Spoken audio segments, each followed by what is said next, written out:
Et là, fais pas de jeu de redis, on peut y aller.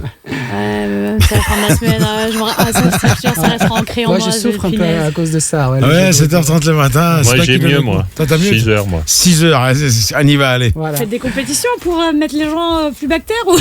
Mais c'est pour rentrer dans le cycle circadien. Tu sais que sur le plan hormonal... Là où je te rejoins, c'est que si tu prends alors l'homme masculin, on va parler de la femme aussi si tu veux, mais le masculin, parce qu'on est beaucoup d'hommes là. Oui, t'inquiète. Je suis en minorité là. Le masculin, sa performance maximale à l'intérieur, c'est 6h, 9h le matin. 18h, 21h le soir. Ouais. Donc et ça, les gens ne le savent pas. Hein. C'est pas entre midi et 2, hein. C'est tôt le matin ou en fin de journée. Ouais. Alors que chez la femme, c'est un peu plus tard. Alors voilà. Ça commence vers 7h. Le temps que le système se mette en route, parce qu'il est quand même plus complexe. Mais c'est 7h, 9h30. Et le soir, par contre, la femme, c'est plus long. Elle peut attaquer ses séances d'entraînement à partir de 18h30, 19h et largement aller jusqu'à 21h30, 22h. Pas une question d'oestrogène. Hein. Ouais, c'est marrant parce que moi le matin je dors, le soir aussi. Donc... Ah, donc là c'est plutôt l'idée de... C'est très bien. Tu es une chimère. Voilà. Ça détend, ouais. Mais je suis toujours très admiratif des gens qui ont une discipline comme ça dès le matin, qui arrivent à faire le yoga, la gym, le truc. J'ai des gens autour de moi, je les regarde. Et moi, je les regarde en déjeunant, je les regarde faire leur sport et tout, je trouve ça génial. Mais voilà, je suis pas très proactif dans le...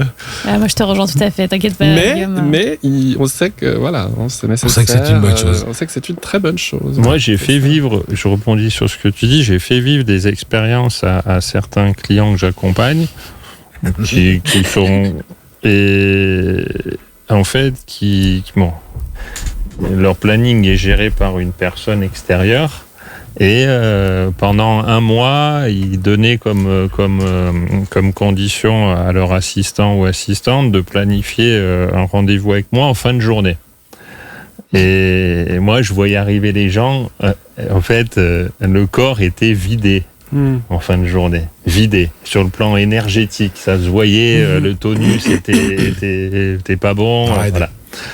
Et au bout d'un mois, j'ai appelé l'assistant ou l'assistante, puis j'en avais parlé avec le client bien évidemment avant, en lui disant « J'aimerais que sur le prochain mois, vous puissiez ou nous puissions planifier ce moment-là, mais en début de journée, avant que vous partiez faire tout ce que vous avez à faire dans votre quotidien. Est-ce que c'est possible ?» Je force pas, hein, c'est la personne qui prend... oui, je pense que... Et puis je donnerai la recommandation. Je peux te dire qu'ils sont jamais revenus à la fin de journée. Ouais. Jamais. Et pour ceux qui ont du mal à se réveiller vraiment, parce que moi je pense que tu m'as à 8h du matin, je sais qu'on s'aime bien, je pense que tu m'aimes plus. Vraiment. Je suis insupportable le matin, vraiment. C'est une catastrophe. Sinon je suis un ange habituellement, mais le matin non. J'irai pas jusqu'au ange, mais... C'est une catastrophe à 7h le matin. Le corps va réorganiser en interne des choses.